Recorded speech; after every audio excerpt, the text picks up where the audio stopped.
দুনিয়া থেকে বিদায় নিয়ে গহীন অন্ধকার কবরে যাইতে হবে। আল্লাহ পাক রব্বুল আলামিন আমাকে আপনাকে সৃষ্টি করার পরে যখন দুনিয়ার মধ্যে পাঠাইলেন, দুনিয়ার মধ্যে আল্লাহ পাক রব্বুল আলামিন পাঠাইছেন তার বান্দাকে পরীক্ষা করার জন্য পাঠাইছেন। যেমন নাকি স্কুল কলেজের কোন ছাত্রী সারা বছর পড়ালেখা করার পর দিন শেষে যখন তাদের পরীক্ষা নেওয়া হয়, 2 থেকে 3 ঘন্টা সময় দেওয়া হয়। এই 2 থেকে 3 ঘন্টার মধ্যে তার ফলাফল কি হবে, তার পুরো লাইফটার প্রশ্ন চলে আসে। আল্লাহ পাক রব্বুল আলামিন আমাকে আপনাকে দুনিয়ার মধ্যে পাঠাইলেন মাত্র কয় বছরের জিন্দেগি দিয়া, মাত্র 40 বছর 50 বছরের জিন্দেগির হায়াত দিয়া দুনিয়ার মধ্যে পাঠাইলেন। এই জিন্দেগির মধ্যে আল্লাহ পাক রব্বুল আলামিনের সামনে হাজির হওয়ার জন্য আমার যা কিছু প্রয়োজন সব কিছু কামাই করে নিতে হবে। দুনিয়াটা হইল আখিরাত ক্রয় করার বাজার। যে আল্লাহ পাক রব্বুল আলামিন বলেন যে আমি তো আমার বান্দার সাথে ক্রয় বিক্রয় করব, যে আমার বান্দা আমার সাথে নেকামল নিয়ে আসবে, আমি আল্লাহ তাআলা তাকে জান্নাত দান করব।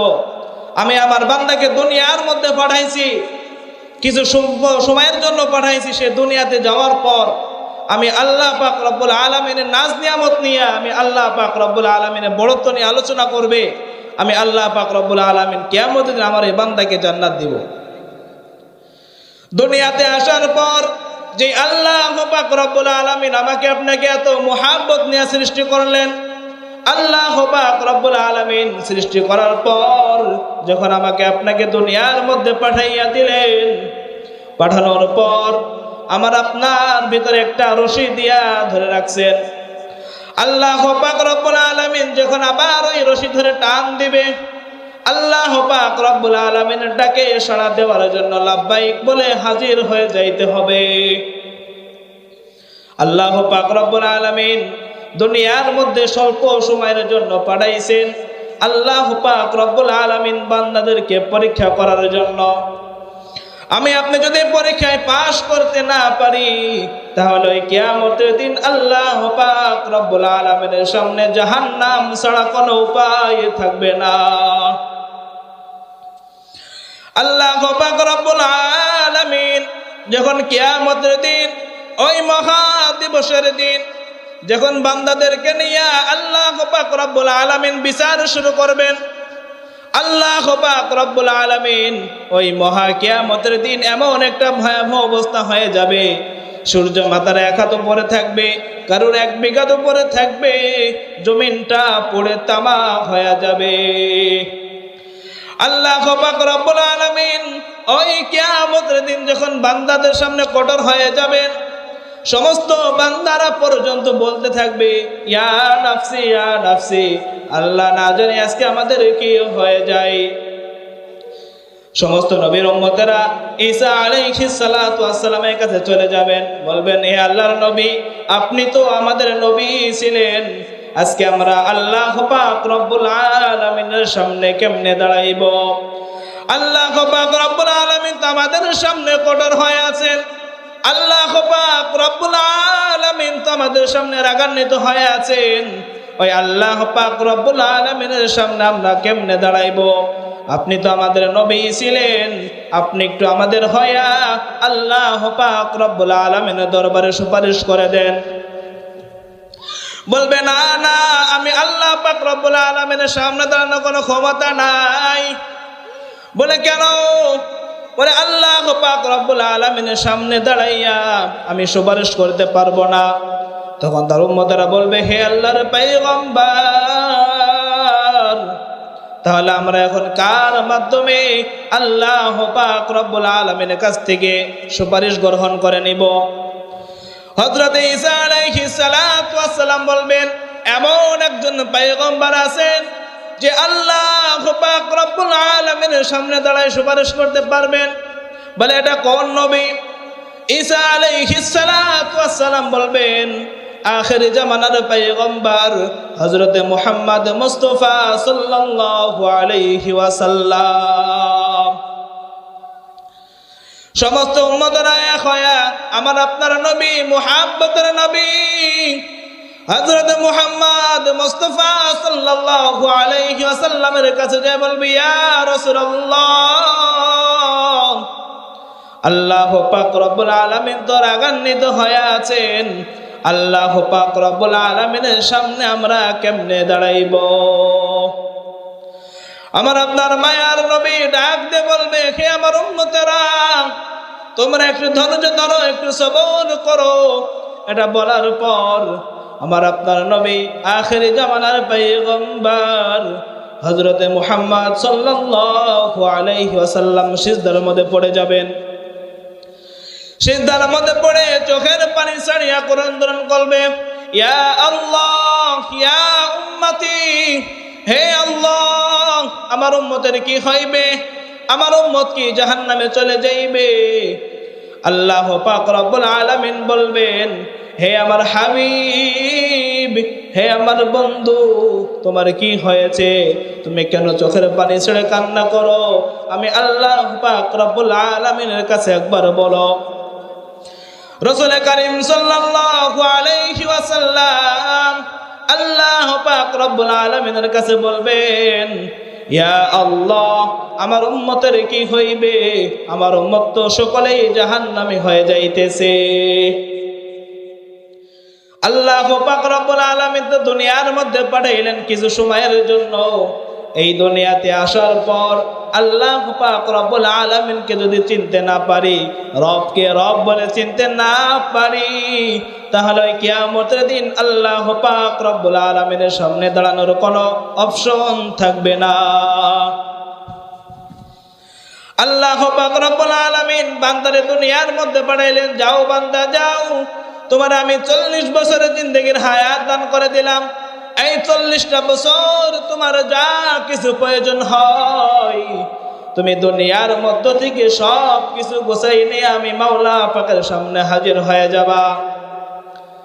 আল্লাহ পাক রব্বুল আলামিনের কত বান্দা আছে এই শীতের রাতে, গভীর রাতে উঠা ঠান্ডা পানি দিয়া ওযু কইরা আল্লাহ পাক রব্বুল আলামিনের সামনে নামাজে দাঁড়ায় যায়, বলেন আছেন কিনা?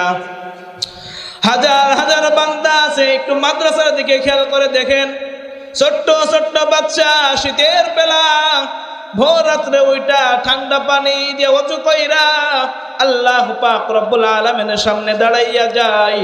আল্লাহ পাক রব্বুল আলামিনের সামনে চোখের পানি ছেড়ে কান্না করে। আল্লাহ পাক রব্বুল আলামিন ওই সময় ফেরেশতাদেরকে ডেকে বলে, হে আমার ফেরেশতা, আমার বান্দাগুলো কিসের জন্য ক্রন্দন করে? আমার বান্দাগুলো গভীর রাতে ওটা কি জন্য চোখের পানি ছেড়ে কান্না করে? ফেরেশতারা ডাকতে বলে, ইয়া রব্বুল আলামিন, আপনার এই সমস্ত বান্দা জাহান্নামের ভয়ে আপনি আল্লাহ পাক রব্বুল আলামিনের সামনে চোখের পানি ছেড়ে কান্না করে। আল্লাহ পাক রব্বুল আলামিন ডাকতে বলে, হে আমার ফেরেশতা, আমার ওই সমস্ত বান্দা তো কখনো জাহান্নামকে দেখে নাই, তাহলে তারা কিসের জন্য জাহান্নামকে এত ভয় করে? আল্লাহ পাক রব্বুল আলামিনের প্রশ্নের উত্তর ফেরেশতারা দেন, ইয়া রব্বুল আলামিন, আপনি যে কালামুল্লাহ শরীফের মধ্যে বর্ণনা দিয়েছেন, আপনার এই সমস্ত বান্দা এইগুলা শোনা আপনি আল্লাহকে ভয় করে। আল্লাহ পাক রব্বুল আলামিন ওই সময় ওই ফেরেশতাদেরকে ডাক বলে, হে আমার সকল ফেরেশতা,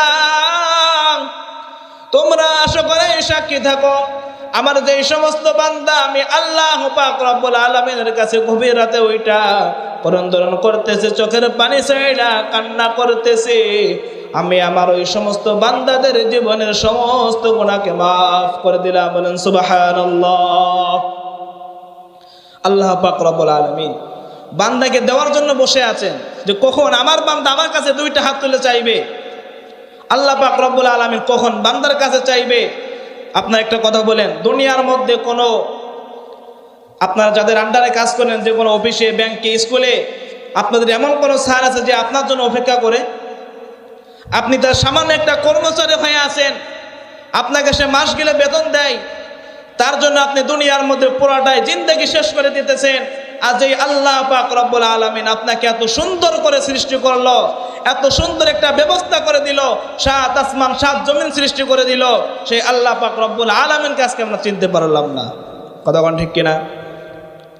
শুরু থেকে বলছি, যদি এখানে একটা গানের কনসার্ট করা হইতো আমি এখানে জায়গা দিয়ে পারতাম না, কিন্তু এখানে করছে কি ইসলামিক জলসা, কোনো মানুষ নাই। আল্লাহ পাক রব্বুল আলামিন তো হেদায়েত দিন, যাদেরকে আল্লাহ পাক রব্বুল আলামিন হেদায়েত দিবেন তারা এই মজমায় আসতে পারবেন। দুনিয়ার মধ্যে আল্লাহ পাক রব্বুল আলামিন পাঠাইছেন, আমরা দুনিয়ার সামান্য কষ্ট সহ্য করতে পারি না। দুনিয়ার মধ্যে সীমিত একটু রোদ বেশি হইলে আমরা সহ্য করতে পারি না, শীত বেশি হইলে সহ্য করতে পারি না। আর ওই কিয়ামতের দিন আল্লাহ পাক রব্বুল আলামিন যখন সূর্যকে মাথার এক হাত উপরে রেখে দিবেন তখন কেমনে সহ্য করব? আল্লাহ পাক রব্বুল আলামিন ওই কিয়ামতের দিন যখন বান্দাদেরকে না বিচার করবেন, বিচারের সম্মুখীন হয়ে আল্লাহ পাক রব্বুল আলামিন যখন বসে থাকবেন, অপর দিক থেকে জাহান্নাম ডেকে বলবে, হে আল্লাহ, ক্ষুধা লাগছে, খাইতে দাও, খাইতে দাও। আল্লাহ পাক রব্বুল আলামিন বলবেন, হে আমার জাহান্নাম, তুমি একটু ধৈর্য ধরো, আমি বিচার কইরা আমার যে সমস্ত বান্দা অপরাধী হইয়া যাবে আমি আল্লাহ পাক রব্বুল আলামিন তাকে জাহান্নামের মধ্যে নিক্ষেপ করে দিব। জাহান্নাম বলবে, না আল্লাহ, আমি আর সহ্য করতে পারতেছি না। আল্লাহ পাক রব্বুল আলামিন বলবেন, হে ফেরেশতারা, যাও জাহান্নামের গলায় শিকল লাগাইয়া দাও। আল্লাহ পাক রব্বুল আলামিনের আদেশ পায়া ৭০,০০০ ফেরেশতা যাইয়া জাহান্নামকে আটকায় রাখবে, তবুও জাহান্নামকে আটকাতে পারবে না। আমার আপনার নবী সেজদায় পড়ে বলবে, হে আল্লাহ, ইয়া উম্মতি, ইয়া আল্লাহ, ইয়া উম্মতি, হে আল্লাহ, আমার উম্মতের কি হইবে? জাহান্নাম তো দেয় আমার উম্মতের দিকে চলে আসতেছে, না জানি আমার উম্মত জাহান্নামের বাসিন্দা হয়ে যায় কিনা। আল্লাহ রাসূল সাল্লাল্লাহু আলাইহি ওয়াসাল্লাম যখন চোখের পানি ছাইড়া কান্না করবেন, আল্লাহ পাক রব্বুল আলামিন বলবেন, হে আমার হাবিব, আপনি সিজদা থেকে আপনার মাথা উঠান। রাসূল কারীম সাল্লাল্লাহু আলাইহি ওয়াসাল্লাম যখন তার মাথা উঠাইবেন, আল্লাহ পাক রব্বুল আলামিন রাসূল কারীম সাল্লাল্লাহু আলাইহি ওয়াসাল্লামের হাতের মধ্যে একটু পানি দিবেন। রাসূল কারীম সাল্লাল্লাহু আলাইহি ওয়াসাল্লাম হাতের মধ্যে পানি নিয়ে বলবে, ইয়া রাব্বুল আলামিন, এই পানিটা আমি কি করব? আল্লাহ পাক রব্বুল আলামিন বলবেন, হে আমার হাবিব, আপনি এই পানিটা জাহান্নামের দিকে নিক্ষেপ করিয়া দেন। রাসূল কারীম সাল্লাল্লাহু আলাইহি ওয়াসাল্লাম যখন পানিটা হাতের মধ্যে নিয়ে জাহান্নামের দিকে নিক্ষেপ করবেন, জাহান্নাম যেই গতিতে সামনের দিকে অগ্রসর হইতেছিল একই গতিতে আবার পিছনের দিকে যাইতে থাকবে। রাসূল কারীম সাল্লাল্লাহু আলাইহি ওয়াসাল্লাম বলবেন, ইয়া আল্লাহ, এটা কিসের পানি? এটা কি হাউজে কাউসারের পানি নাকি এটা জমজম কূপের পানি, যে পানির বরকতে জাহান্নাম পিছু হটতে বাধ্য হয়ে গেল? আল্লাহ পাক রব্বুল আলামিন ডাক দিয়ে বলবে, হে আমার হাবিব, এটা জমজম কূপের পানিও না, এটা হাউজে কাউসারের পানিও না।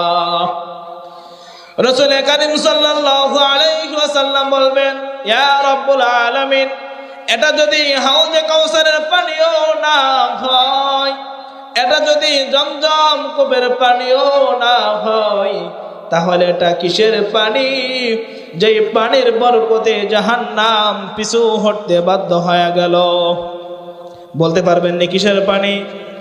আল্লাহ পাক রব্বুল আলামিন বলবেন, হে আমার হাবিব, আপনি শুনিয়া লন, এটা হলো আমার ওই সমস্ত গুনাহগার বান্দার চোখের পানি, যারা গুনাহ করার পর আমি আল্লাহ পাক রব্বুল আলামিনের কাছে দুই হাত তুলে চোখের পানি ছেড়ে কান্না করেছিল।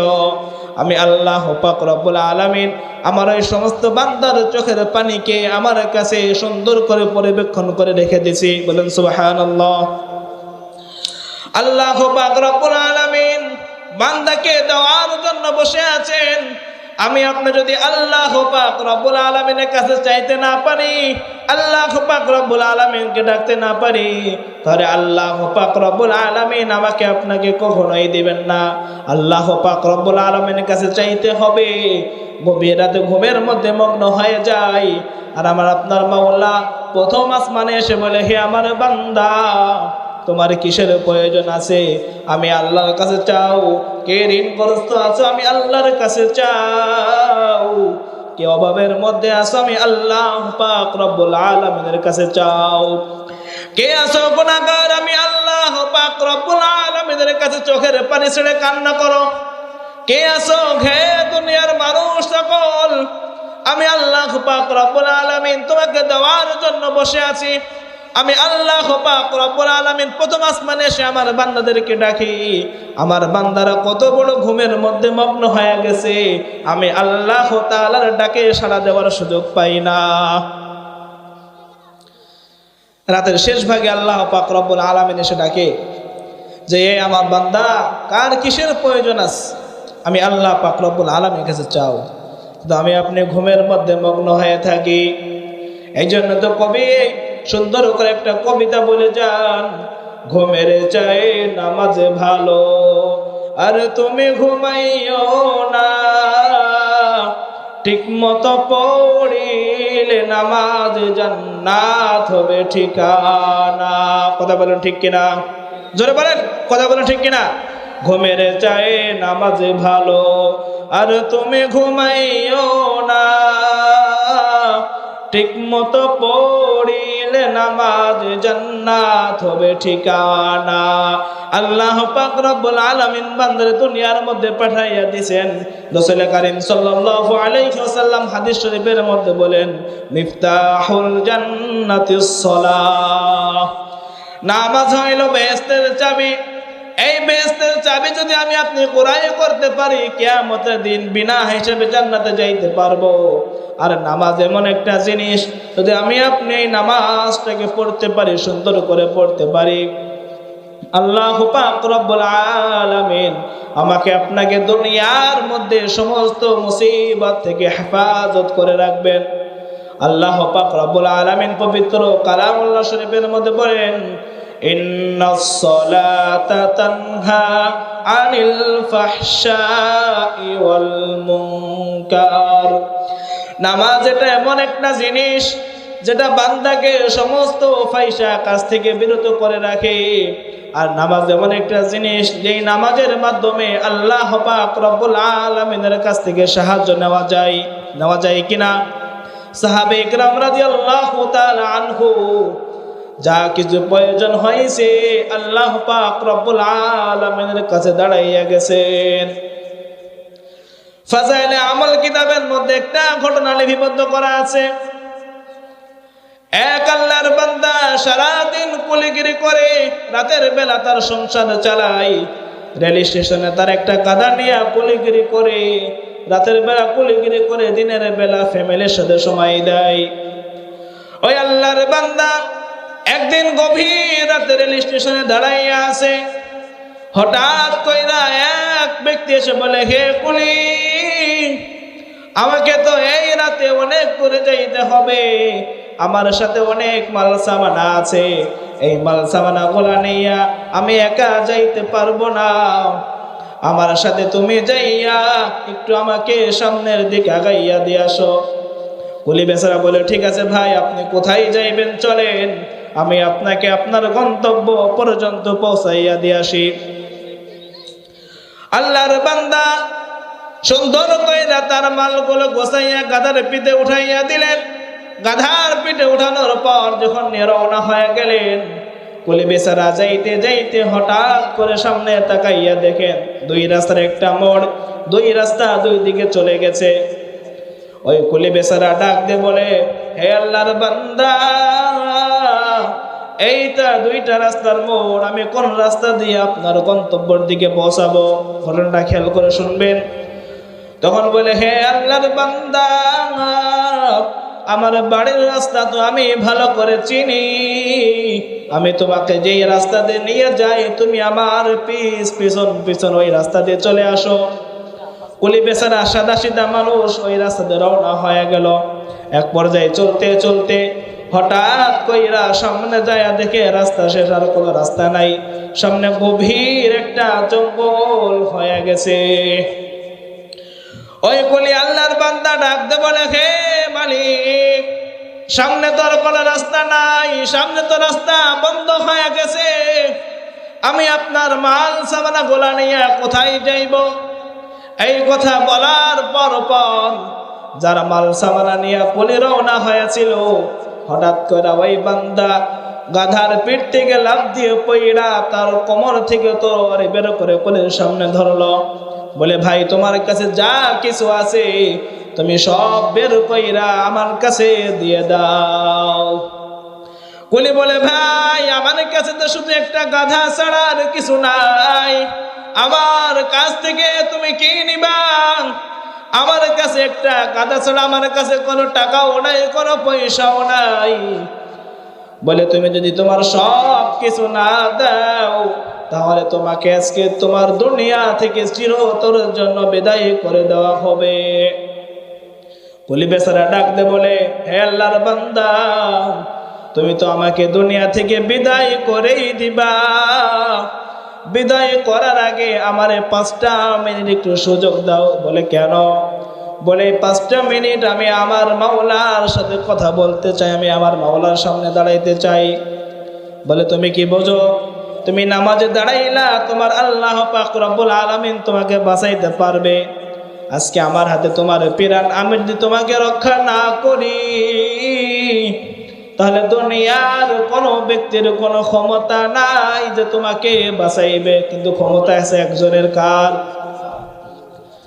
দুনিয়ার সমস্ত মানুষ যখন আপনার থেকে দূরে চলে যাবে, দুনিয়ার সমস্ত মানুষ আপনার থেকে বিমুখ হয়ে যাবে, দুনিয়ার সকল মানুষ আপনাকে মারার জন্য প্রস্তুত হয়ে গেল, আমার আপনার মাওলা যদি আমার দিকে হয়ে থাকে, দুনিয়ার কোনো মানুষের কোনো ক্ষমতা নাই আপনাকে দুনিয়া থেকে বিদায় করবে। ক্ষমতা আসেনি। আলোচনার সময় অল্প ঘটনা তো মনে পড়ে যায়। হযরত ইব্রাহিম আলাইহিস সালাতু ওয়াস সালামের ঘটনা একটু খেয়াল করে দেখেন। পুরো দুনিয়া চেষ্টা করছিল তাকে আগুনের মধ্যে ফেলাইয়া দিবে, কিন্তু আল্লাহ পাক রব্বুল আলামিন চাইছিল তাকে আগুনের মধ্যে পোড়াইবে না। ওই কুলি বেচারা যখন নামাজের মধ্যে দাঁড়াইয়া গেল, আল্লাহ পাক রব্বুল আলামিনের সাথে কথা বলা শুরু করলো। ওই আল্লাহর বান্দা নামাজ শেষ করে বৈঠকের মধ্যে বসে আছে, সালাম ফিরাইয়া হঠাৎ করে পিছনে তাকাইয়া দেখে ওই আল্লাহর বান্দা জমিনের মধ্যে 2 টুকরা হয়ে পড়ে আছে। বলেন সুবহানাল্লাহ। দুনিয়ার মধ্যে 2 টুকরা হয়ে পড়ে আছে। কুলি তাকাইয়া দেখে সামনের দিকে এমন একজন বান্দা দাঁড়াইয়া আছে, যার পা হইল জমিনে, তার মাথা হইল আসমানে। ডাকতে বলে, হে আল্লাহর বান্দা, তুমি কে? এত বড় মানুষ তো আমার জীবনে দেখে নাই। ওই আল্লাহর বান্দা ডাকতে বলে, হে আল্লাহর গোলাম, তুমি যে আল্লাহ তাআলার আয়াত পড়ছো, আমি সেই আল্লাহ তাআলার গোলাম।